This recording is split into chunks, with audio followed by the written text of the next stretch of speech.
Recording. Start talking, Mom. Huh? Crank her up. Well, I gotta find out where they want me to start. From the beginning, what job were you doing when you were here, and then you went because of why and how you got there? Yep. Well, in the first place, I don't want anybody to think that I wanted to join the Army in order to be a hero and save the world and all that. I knew that the Japanese and the Germans had to be stopped. But my main thing was I wanted to travel. I'd been driving a truck for years, and I'd been all over the state of Indiana and some other states and so forth, and I knew that out there somewhere was a great big world that I wasn't going to get to see if I didn't go in the Army or in the military some way. And I wanted to see the world bad enough that I was willing to be wounded or even killed, just that I had seen it. I just had to see it, and thought I did. And whether I'd be that way today or not, I don't know. I really think I would, because I've always wanted to see what's the other side of the hill.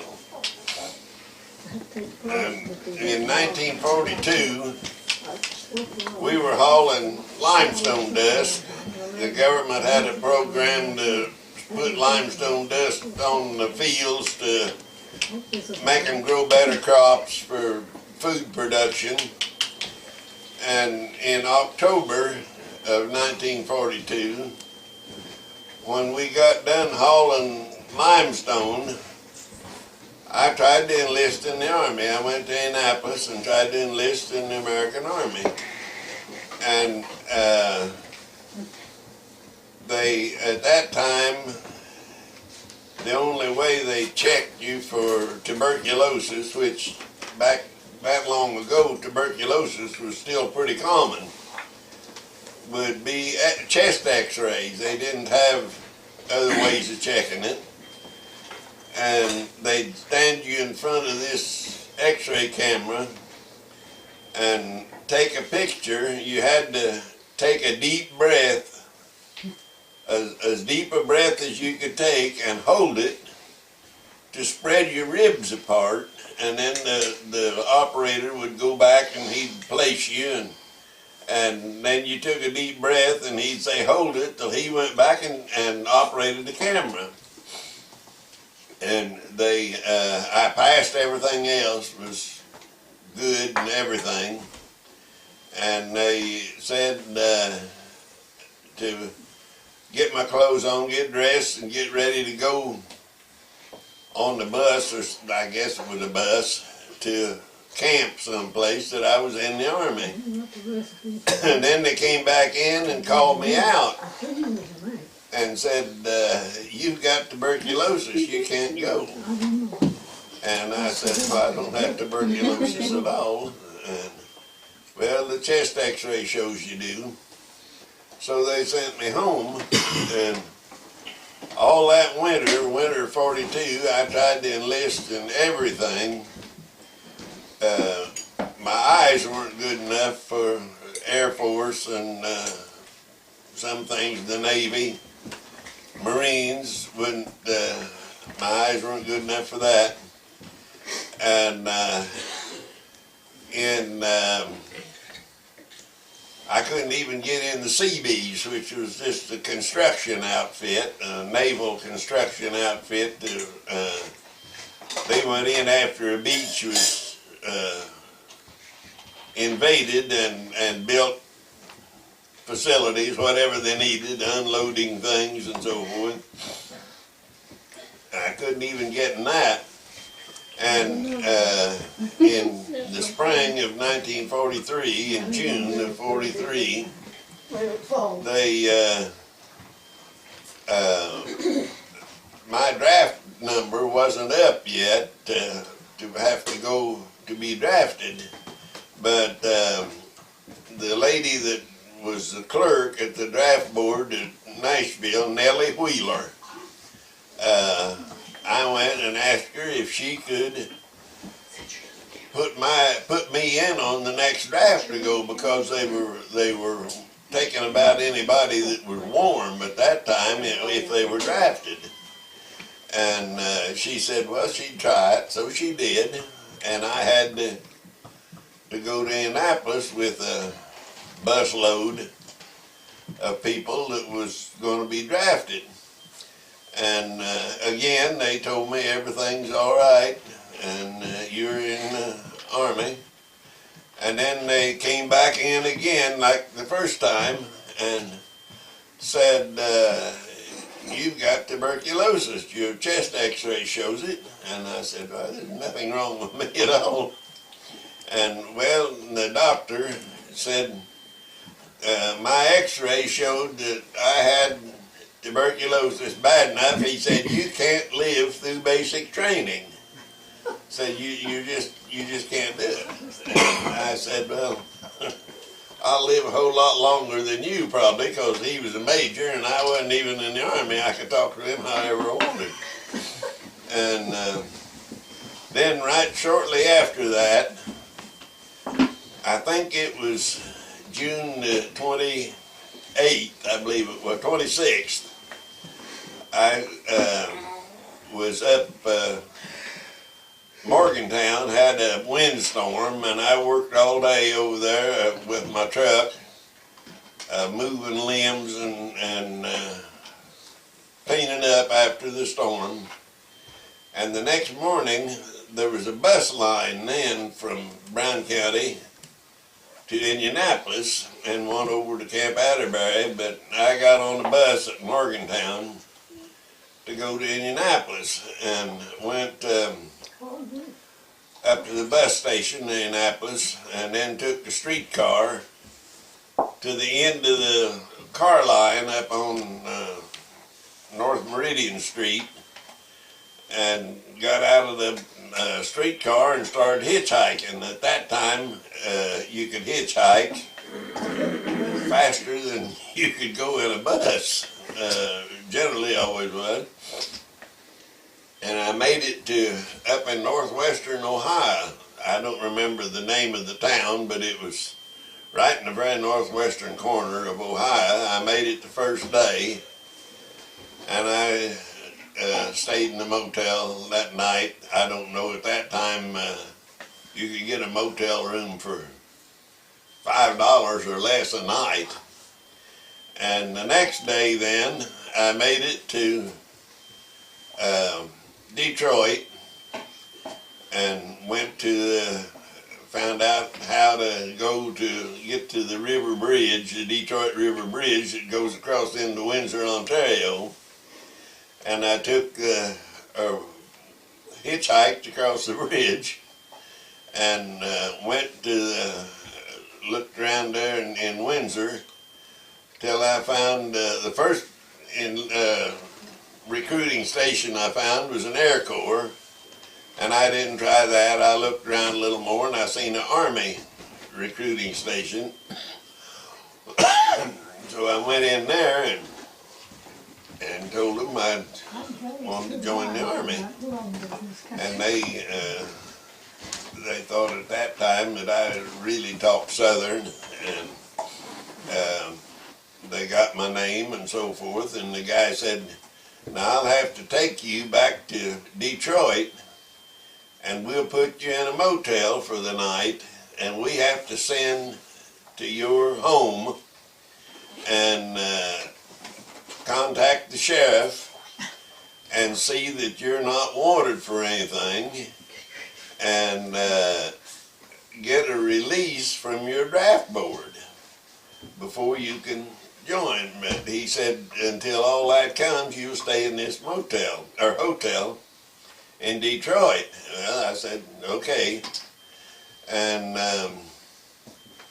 I was there that night and the next day, and as I remember, late in the evening on the second day, it would be the second day, this guy from the recruiting station showed up and said, well, you've been released. And Nellie Wheeler, she released me on her own. She didn't call a meeting of the draft board or anything. She just released me on it shouldn't have been done, I guess, but she did. And I went back and filled out my papers at the recruiting station, and they took me to a barracks, Wolseley Barracks in Windsor, Ontario, and I was on Army for rations and lodging and so forth. I wasn't in the Army, but they were furnishing everything for me. And they didn't swear in a group of soldiers till they had as many as a platoon or something, which would be somewhere around 30 people. And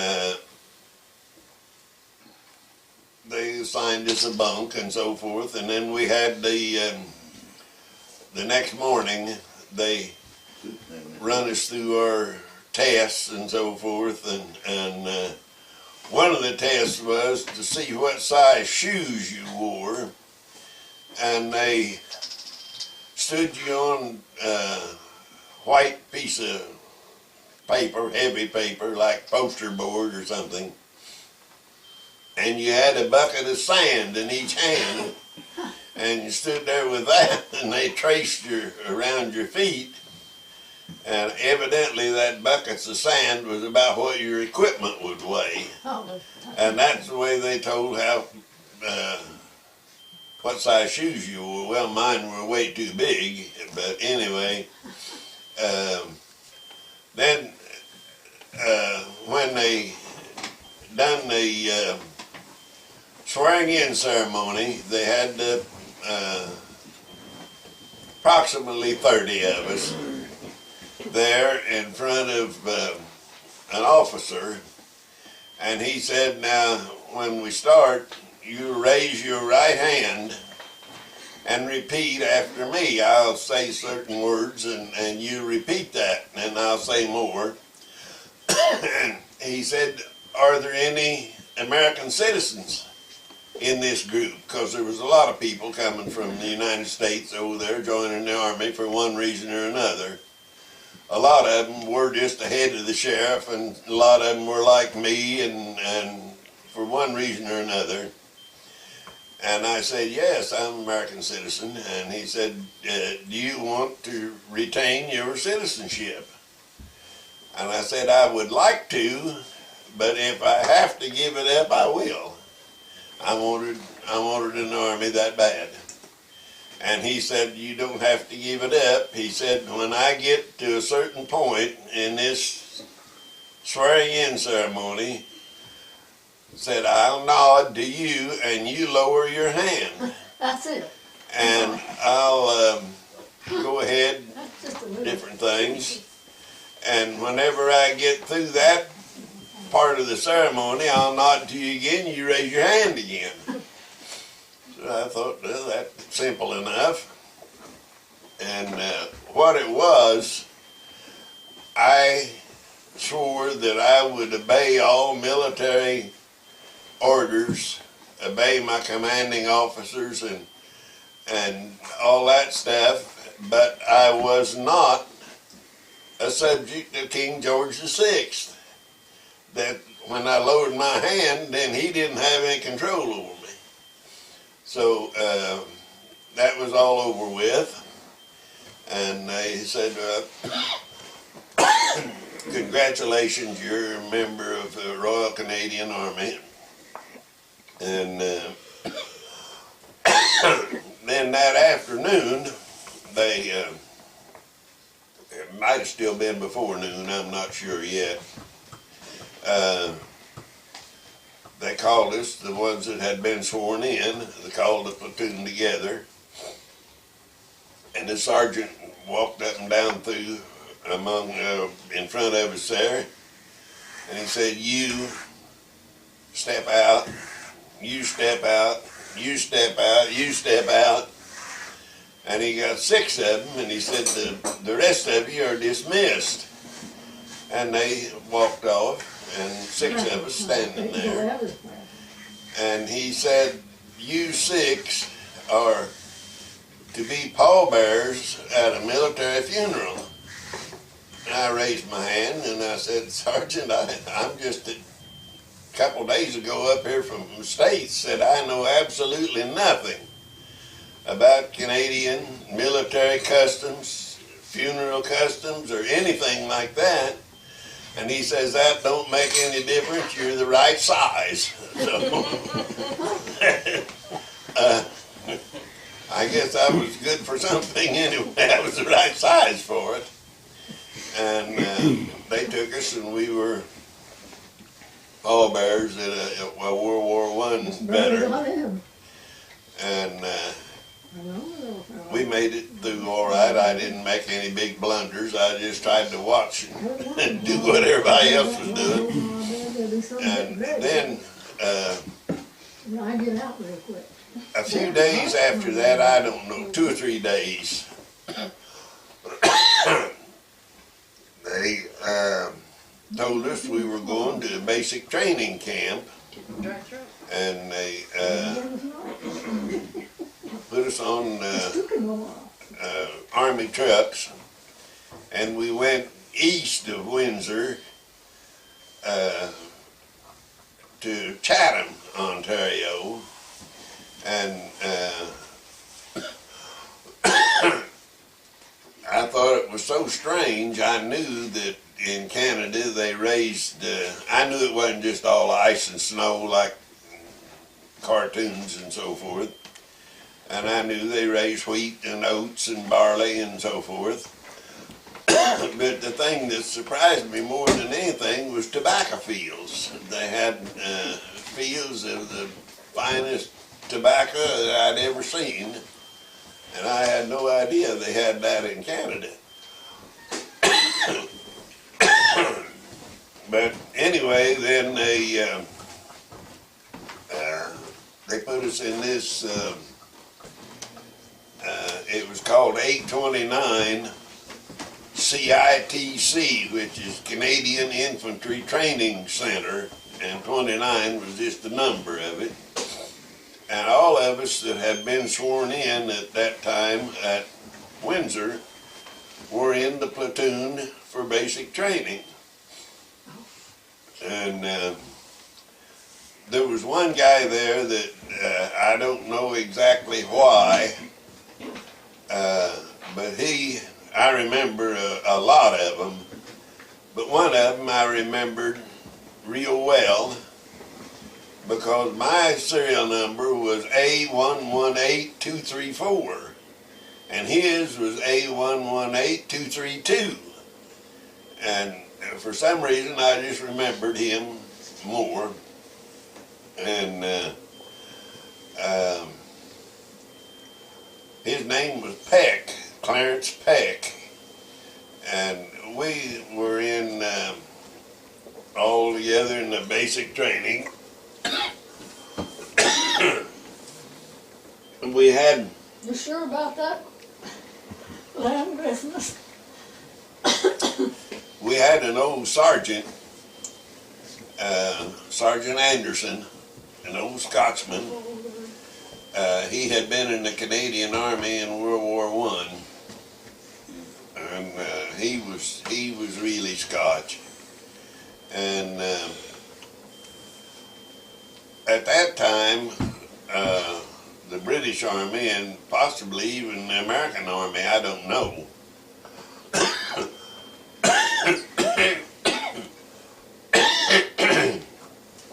went in for, they thought, I guess, that the war was going to be fought like World War I, where they just line up shoulder to shoulder and march across the field toward the enemy. And they went in for volley firing, where everybody just hold their fire but aim their rifle and hold their fire till the order come to fire, and then everybody shot at one time, or tried to, and then would reload and shoot, and just generally shoot it whenever you got reloaded. But the first time you're supposed to just put a volley that'd just wipe the enemy out. And Sergeant Anderson would get us all down, kneel down or laying down on the ground or behind a tree or whatever. And hold your fire, hold your fire, hold your fire, and then fire. And it'd just be bang, bang, bang, bang, bang, bang. And he'd throw his hat on the ground and say, Lord God, just like you came into the world, one at a time. And said, thank God we got the Navy. Like you said, you'll never be soldiers. Of course, he told that to every group that ever went through there. But when we went, when we were done with basic training, just before we left the camp, we went to what they call Cedar Point. It was a firing range. We had never fired our rifles or anything. And we went to Cedar Point, which was down on Lake Erie, and fired out over the water. And that night, the whippoorwills were around the camp there. Just seemed like hundreds of them. I know there wasn't that many, but there was more whippoorwills than I ever heard it before or since. And some of us caught 2 or 3 whippoorwills.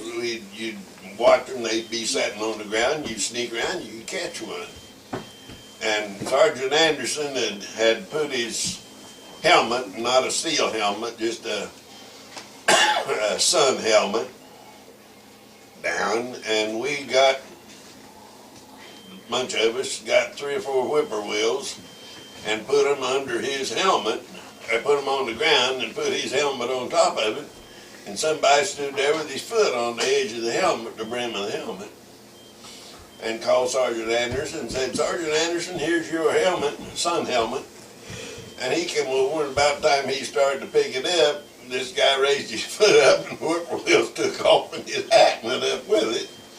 And he had to laugh, but he gave us a hard time about it. But the lieutenant, and in the British and Canadian Army it's not pronounced lieutenant, it's lieutenant. The name was Porter, Jack Porter.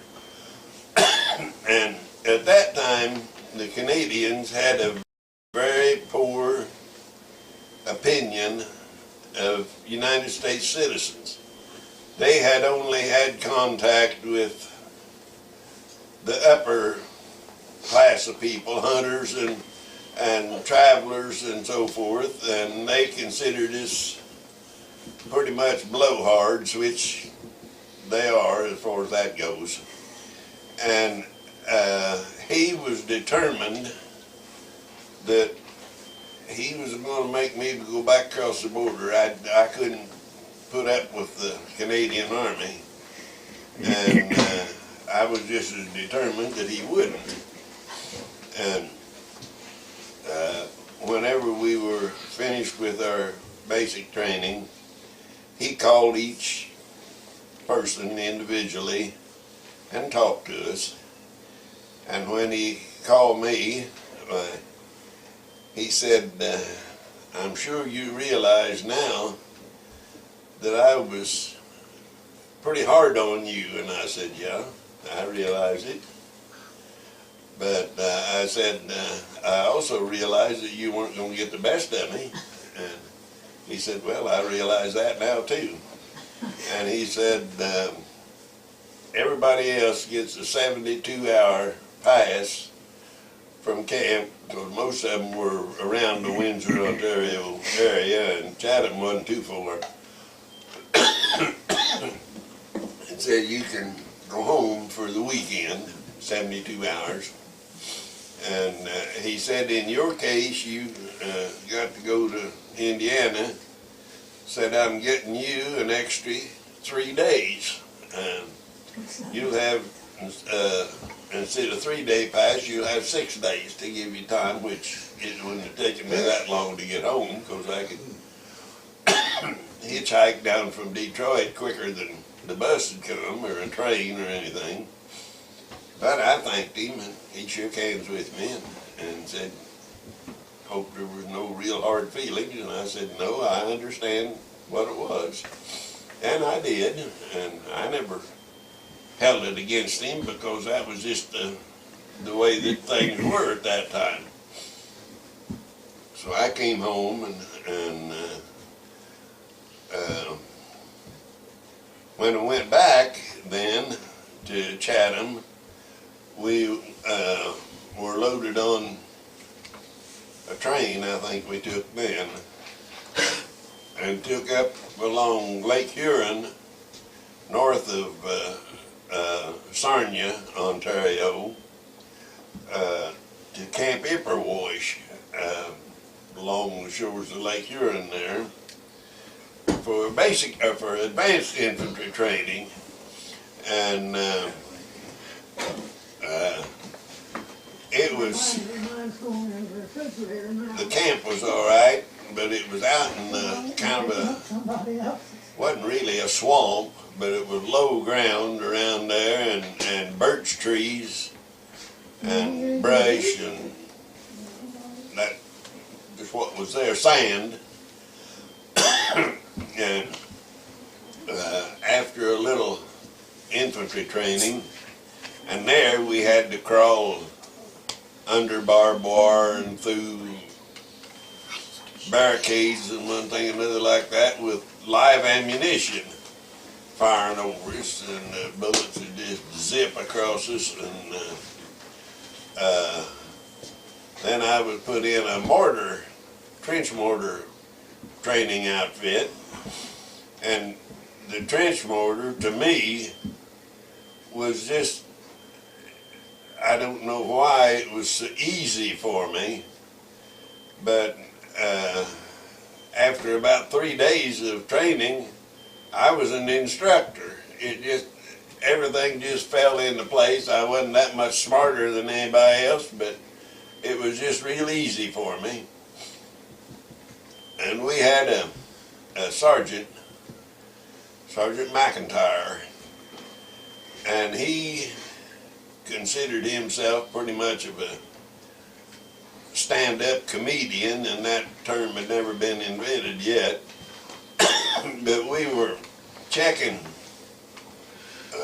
rangefinders, which is a big long tube about 3 feet long, and you look in it like a pair of binoculars in the center, and then you're looking out on each end, and you look across whatever distance it is and pick out a tree or a house or some object that stands up above any of the surrounding objects, and you twist the dials and so forth till it shows one image of what you're looking at upright in the normal position, and another image upside down on top of it.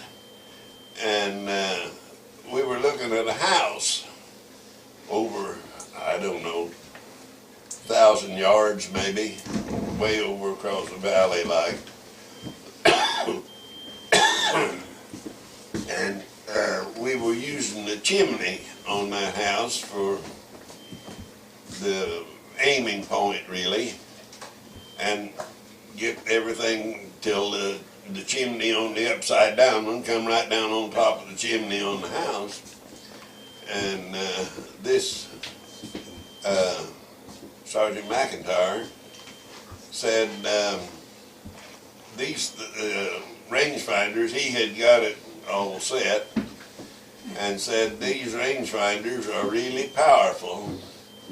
He said, I can see on that chimney there, I can see a fly crawling up that chimney. And he said, Richards, can you see that? And I looked down in there and I said, no, Sergeant, I don't see the fly, but I can hear him stomping around over there. That didn't go good with him at all. He'd been one up on something funny. Somebody wants this to sit on. But anyway, we got through that mortar course, and